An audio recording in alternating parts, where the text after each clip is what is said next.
handful of different things. So I was a computer programmer by training, but then I worked for some special investigation doing undercover narcotics for them as well. I did a little stint as security forces augmentee, I guess, and after 9/11, and then after 9/11, I think everybody was a cop for a couple of weeks. Air Force, and then I switched to the Army, and then the Army, my training was as a chemical officer, so the nuclear, biological,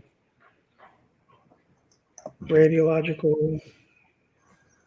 Oh man, CBRNE, right? Chemical, biological, radiological, nuclear, and explosives. So then that was cool. Like the only saving grace for that one was again to play with the C4. But while I was deployed, they had me kind of all over the place. I ran a security forces platoon, and then I ran an ambulance company. And then I was a contracting officer representative, which I was blown away. There was a full-time job that required like 5 of us to do. And I think it was an ad that said, "Do you have sleep apnea? Like, are you rated under 90% and have sleep apnea?" I was like, "Yeah, I am." So I clicked it, and then they got me sent over. So I just started there. I'm not sure what to call it, a phobia, an aversion to paperwork.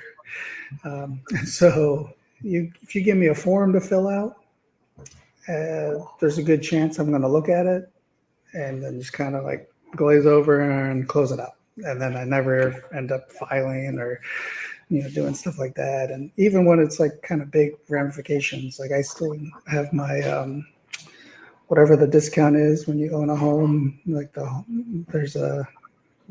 get a big tax break if you just fill out some stupid form. And I don't know, just don't like filling out forms. So I figured, one, I had no idea what else it would take to increase from just having sleep apnea.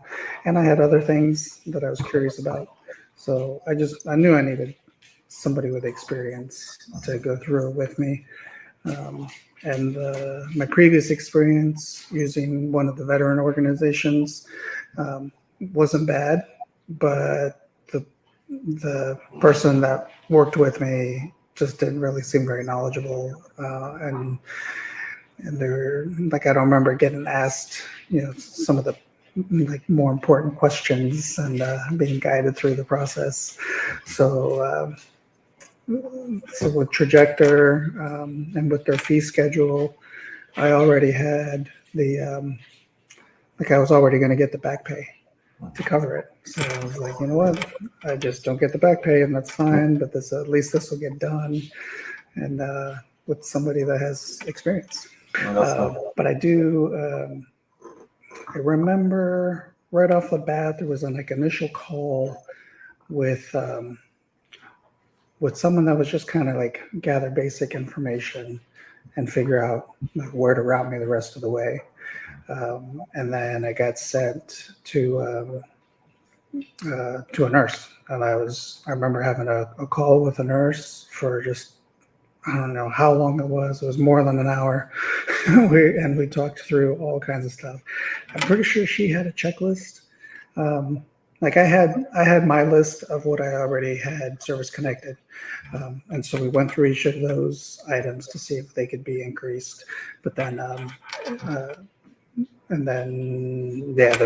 was the additional checklist. Plus, the whole mental health aspect didn't even exist the last time I filed. So that was all new.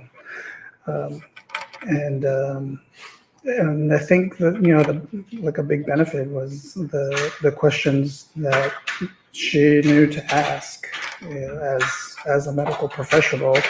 and knowing what kind of stuff the VA is going to be evaluating on.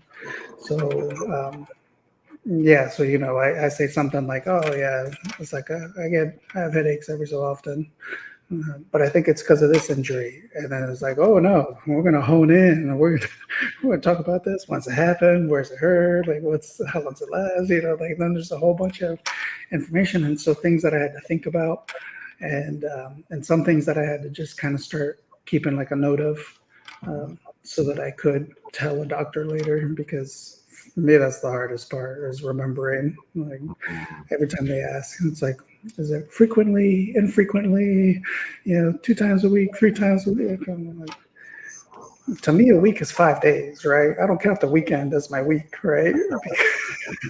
So it's like the difference between 2 and 3, like, doesn't matter to me. But but I guess it's like a difference between twice or every other day, essentially, right? But so then I remember having a call with somebody to walk me through what to expect of going to these assessments, because it's like, I guess from being in the military, just you end up with these jaded expectations, I guess. So I got that, and then when I saw the rating that it bumped me up to, I was like, all right, that's pretty good. It didn't quite get me to the 90. I was like, but so I was pretty excited about it, because I could look through there, and I'm like, okay, I'll never have that problem. So so it's like, because there's a lot of things I'd rather be healthy for than to just get paid for. So as I'm reading through some of those things, it's like, all right, I'm never going to get to 70% on that one item, because it's like, I want to be able to breathe on my own without a machine. So it's no, yeah, I guess to me it just like a very thorough uh, process to go about the whole thing of pretty much from start to finish. It was definitely very organized, um, walking through and having the calls, and then, there's multiple layers, so it also kind of gave that impression of there's that you're not relying on, like, how good one single person is to help you. All right, so I like that. There was a lot of people involved, and getting it through. So